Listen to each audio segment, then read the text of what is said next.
Everyone, I am Shreyasi. Welcome back to my another blog. তো আগের দিন তোমরা যে ব্লগটা দেখেছিলে সেটা তো ছিল আমার বাড়ির ঠাকুর আনতে যাবার ব্লগ।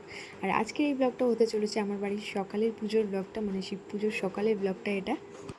তো চলো কথা না বাড়িয়ে আর ব্লগটা স্টার্ট করা যাক। তো ঘুম থেকে উঠেই ফার্স্টে রেডি হয়ে গিয়েছিলাম স্নান করে। আর এখানে এখন আমরা সবাই রেডি ঘটে জল আনতে যাবার জন্য। আর আমার বাপি তো এখন জল আনতে গিয়ে ওখানে একবারে স্নান করে আসবে। তো প্রত্যেক বছরের মতন এবছরও আমার বাপি ঘটে জল নিয়ে আসছে। সব থেকে ভালো লাগছিলো যখন আমরা রেডি হয়ে বেরিয়েছি ঘর থেকে জল আনতে যাবার জন্য, তার আগেই ছায়াটা পড়ে গিয়েছিল, রোদ্দুরটা সরে গিয়েছিল, যার জন্য একটু শান্তি পেয়েছিলাম আমরা। কারণ রোদ্দুরটা হলে ভীষণ কষ্ট হতো হেঁটে যেতে আমাদের। আর যেখানে আমরা জল নিয়ে আসতে যাচ্ছি পুকুরটা আমাদের বাড়ি থেকে একটু দূর আছে।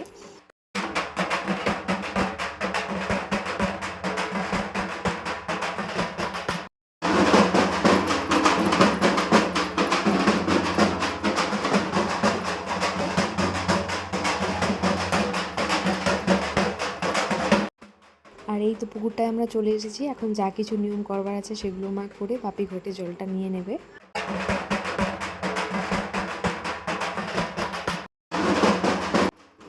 আর এখন আমাদের জল নেওয়া হয়ে গিয়েছে, এখন আমরা যাচ্ছি বাড়ির দিকে।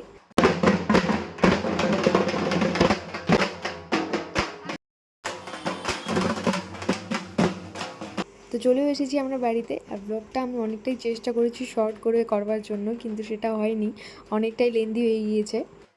আর এখনও লাইটসের কাজগুলো বাইরে চলছিল, আর প্যান্ডেল ফুলের কাজ সেগুলো আগের দিনই কমপ্লিট হয়ে গিয়েছিল।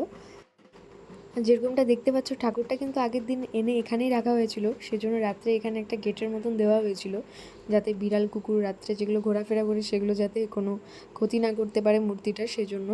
আর সকালে সেটা খুলে দেওয়া হয়েছিল। আর এখন আমরা আস্তে আস্তে পুজোর কাজগুলো শুরু করব। তার আগেই দেখছিলাম এখানে ভোগের রান্না শুরু হয়ে গিয়েছিল। এই আন্টিটা এসেছিলো, উনিও ব্রাহ্মণ, যেহেতু ভোগ ব্রাহ্মণই রান্না করতে পারে। তো এখানে 5 রকম ভাজা, খিচুড়ি, সবজি যেগুলো হয় সেগুলো রান্না করছিল। আর এদিকে ব্রাহ্মণ জেঠিও চলে এসেছিলো, এখানে ঘরটাও সাজিয়ে দিচ্ছিল। আর আমরা বাকি জিনিসগুলো রেডি করছিলাম পুজোর। আর আমার মা আমাকে প্রথমেই যেই কাজগুলো দিয়েছিল সেগুলো হচ্ছে ড্রাই ফ্রুটসগুলো ভালো করে ধুয়ে এক একটা করে আলাদা আলাদা জায়গায় রাখার জন্য, আর পান সুপারি সেগুলো আলাদা আলাদা করে ধুয়ে রাখার জন্য। তো সেগুলোই আমি রেডি করছিলাম, সব ছোট ছোট কাজ। আর এখানে আমার সাথে আমার কাকিমণি আর মাসিমণি আছে, ঠাকুরের ভোগের ফলগুলো কেটে রেডি করছিল। আর এদিকে তো আমাদের গরমে হালাত একদমই খারাপ হয়ে গিয়েছিল, তবুও একটু ফ্যানের হাওয়া খেতে পারছিলাম, কারণ এখনও প্রদীপই জ্বালানো হয়নি। প্রদীপ জ্বালানো হলে সেই ফ্যানের হাওয়াটুকুও খাওয়া হতো না। তো আজকে সকালেই এই মালাটা দিয়ে গিয়েছিল, যার যে আঙ্কেলটা ফুলের কাজগুলো করেছিল সেই আঙ্কেলকে বলে দিয়েছিলাম অনেকটা লেন্থে একটা রজনীগন্ধা ফুলের এভাবে একটা মালা বানিয়ে নিয়ে আসার জন্য। তো সেটাই এনেছিল সকালে, আর এখন সেটা বাপি পরিয়ে দিচ্ছে ঠাকুরকে।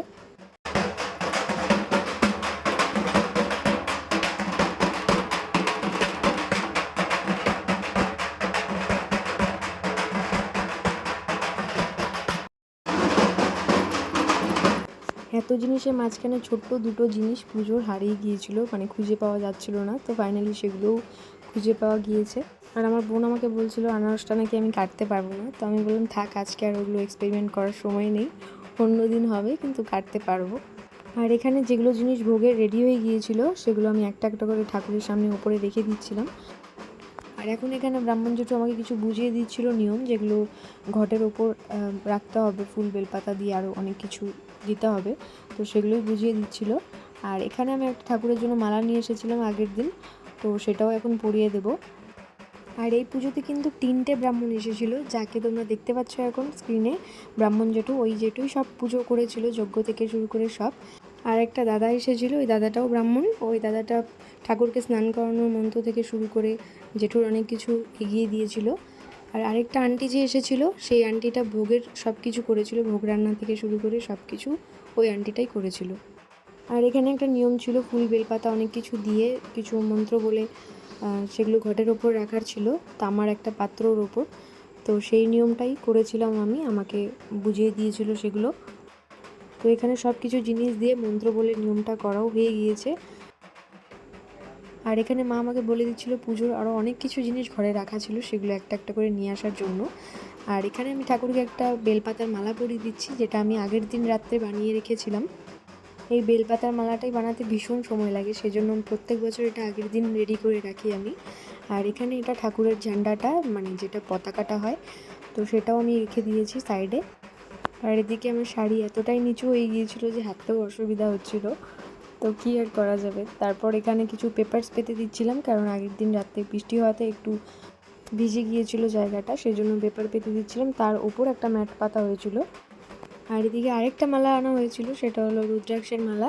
তো সেটাও আমি ভালো করে ধুয়ে, আর মালা মোছাটা আমি আর কিছু পাচ্ছিলাম না, তো পেপারস দিয়েই মুছে নিচ্ছিলাম। তো মালাটা ভালো করে মোছা হয়ে গিয়েছে। এই মালাটা এখন আমি পরিয়ে দেবো ঠাকুরকে।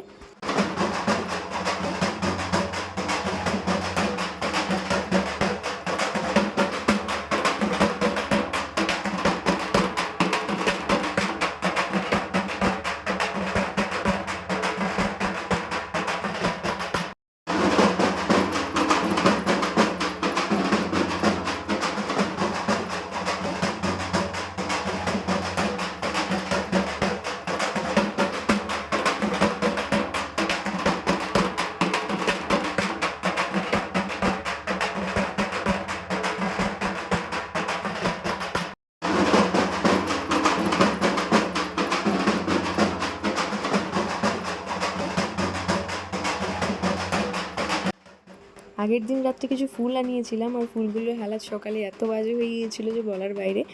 তো 4-5টাই গোলাপ আনিয়েছিলাম, সেগুলো তো একদম খুলেই পড়ছিল, প্রায় মোটামুটি সব পাপড়ি খুলে গিয়েছিল। আর ফুলের যা ডিমান্ড হয়ে গিয়েছিলো ওই সময়, ফুলের দামও বেড়ে গিয়েছিলো, আর ফুলও পাওয়া যাচ্ছিলো না, তো কী আর করা যাবে। তো ফুলগুলো আমি এক জায়গায় রেডি করে নিয়েছিলাম, আকন্দ ফুল সব কিছু যেগুলো ফুল লাগে সেগুলো সব এক জায়গায় রেডি করছিলাম। তো পুজো মোটামুটি অনেক কিছুই রেডি হয়ে গিয়েছিলো। এখন 5টা করে ফল রেডি করা হচ্ছিলো, যেগুলো ঠাকুরের মাথায় চড়ানো হবে সেগুলো মা রেডি করছিল। আর এখানে আমাদের ঘরের যে শিবলিঙ্গটা আছে সেটাও আমরা এনে রেখে দিয়েছি, যেটাকে আমরা সবাই স্নান করাবো। আর এদিকে আমার দুটো ফ্রেন্ড এসেছে, রিচা আর নন্দিতা। তো নন্দিতা এখানে উপোস আছে, ও জল ঢালবে ঠাকুরকে। আর এখানে ঠাকুরের গানে মাঝখানে কে যেন বক্সে ভোজপুরি গান চালিয়ে দিয়েছিল, আর আমার রিয়াকশানটা দেখতেই পাচ্ছ। আর এদিকে আমি সবার জন্য জলটা রেডি করছিলাম, মানে দুধ দই ঘি মধু দিয়ে যে জলটা রেডি করতে হয় ঠাকুরকে স্নান করানো, তো সেটা সবার জন্য আমি রেডি করছিলাম। আর এখানে আমাদের জন্য আলাদা আলাদা করে রাখা হয়েছিল, মানে দুধ দই ঘি মধু সেগুলো। তো এখানে অনেক কিছু দিতে হচ্ছিল, তো আমি নিজেও ভুলে যাচ্ছিলাম কোনটা কী কী দিয়েছি, তো বারবার মনে করে করে দিচ্ছিলাম সবগুলো জিনিস। তারপর আমি আমার ঘর থেকে গিয়ে শিব পার্বতী গণেশের যে মূর্তিটা আছে সেটা আমি নিয়ে এসেছিলাম। প্রত্যেক বছরই এটা আমাদের মাদের পুজোতে আমি ঘর থেকে এই মূর্তিটাও নিয়ে আসি পুজো দেওয়ার জন্য, তো এবারও আমি এনে রেখেছিলাম এখানে।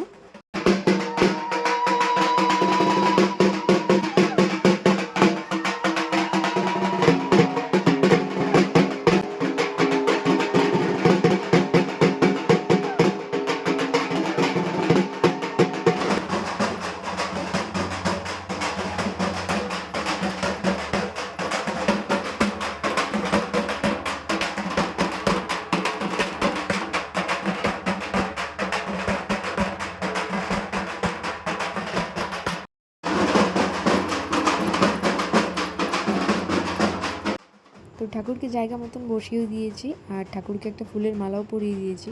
আর এখন ঠাকুরকে স্নান করানো শুরু হয়ে গিয়েছে, তো এখন ছোটো কাকিমণি স্নান করিয়ে নিচ্ছে ঠাকুরকে। তারপর এখানে মাসিও ঠাকুরকে জল ঢেলে নিল, আর আরও অনেকে আছে যারা ঠাকুরকে স্নান করাবে, তো সবাই একজন একজন করে করাচ্ছিল। আর এদিকে এই প্রদীপগুলো আমি একটু ঠিক করে দিচ্ছিলাম তেল দিয়ে।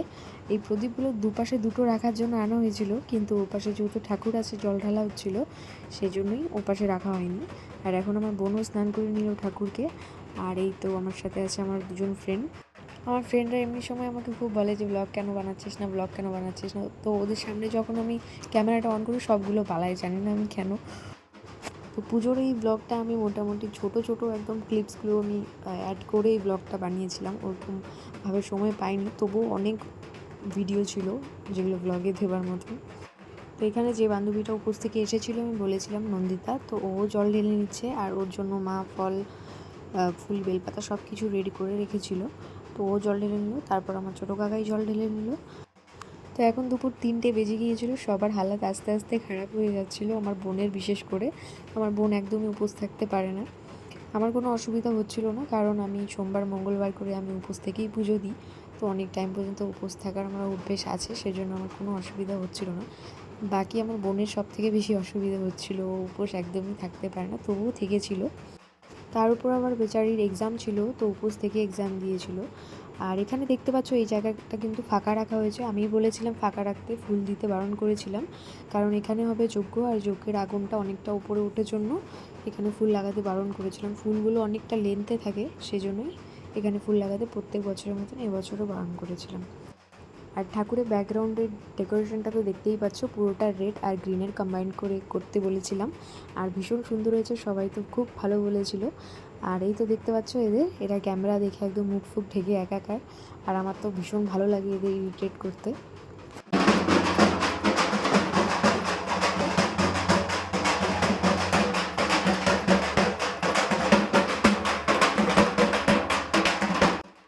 আর এখানে সবাইকে এখন ছোট করে ফুটো দিয়ে দেওয়া হচ্ছিলো, এটাতে একটা মহাকাল বা শিব এরকম কিছু লেখা ছিল, আর সেটা দিয়েই সবাইকে ফুটো দেওয়া হয়েছিল। আর অনেক ধূপকাঠি মোম সেগুলো আনা হয়েছিল, এখন আমি এক এক করে সেগুলো জ্বালিয়ে দিচ্ছি ঠাকুরের সামনে দেখিয়ে।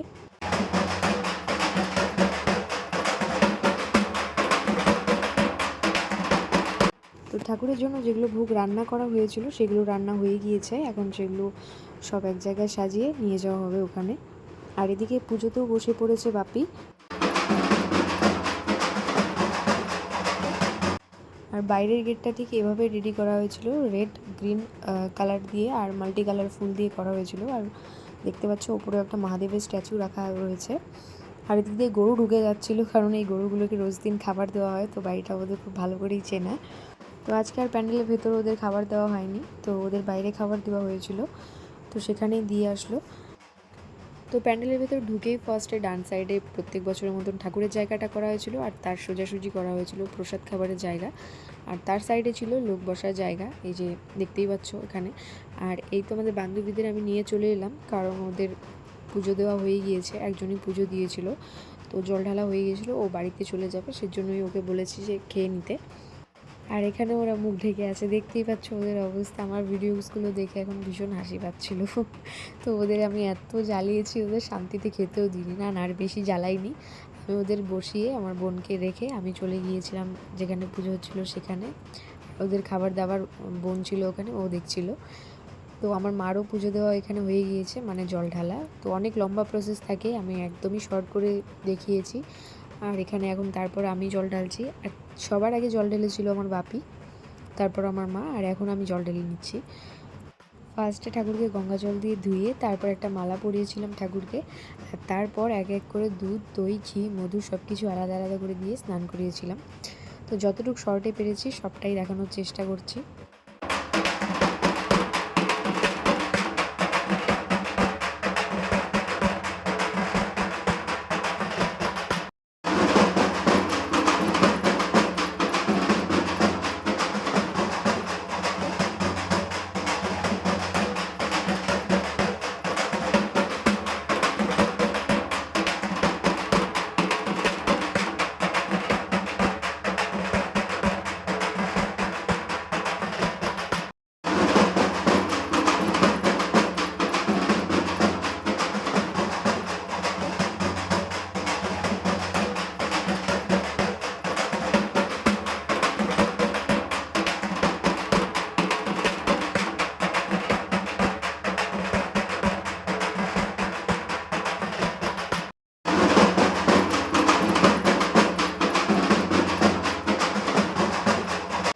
গরমে সোয়েটিংয়ে আমার আগের যে ফুটোটা ছিল মহাদেব লেখা, সেটা আমার গলে পড়ে গিয়েছিল, তারপর জেঠু আমাকে সেটা আবার পরিয়ে দিল।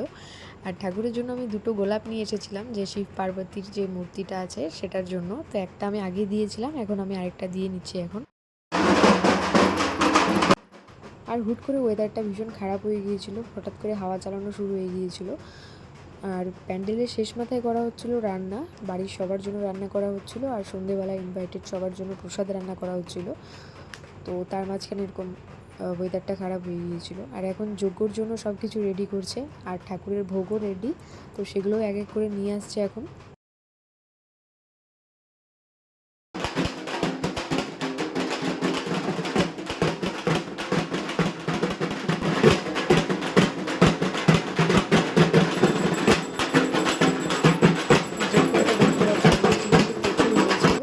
আর নিচ দিয়ে জল আসাও শুরু হয়ে গিয়েছিলো, তারপর পেপার পেতে তার উপর অনেকটা বালু দিয়ে এখানে যজ্ঞর জন্য রেডি করছিল। আর এখানে অনেক রকম ভোগ দেওয়া হয়েছিল, যেগুলো এখন মনেও পড়ছে না আমার। তো সব ভোগ এই সাইডে দেওয়া হয়েছিল, আর তার নিচে হচ্ছিল যজ্ঞ।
তো আমাদের পুজো কমপ্লিট, আর পুজো কমপ্লিট হতে হতে 4:45টার মতো বেজে গিয়েছিল।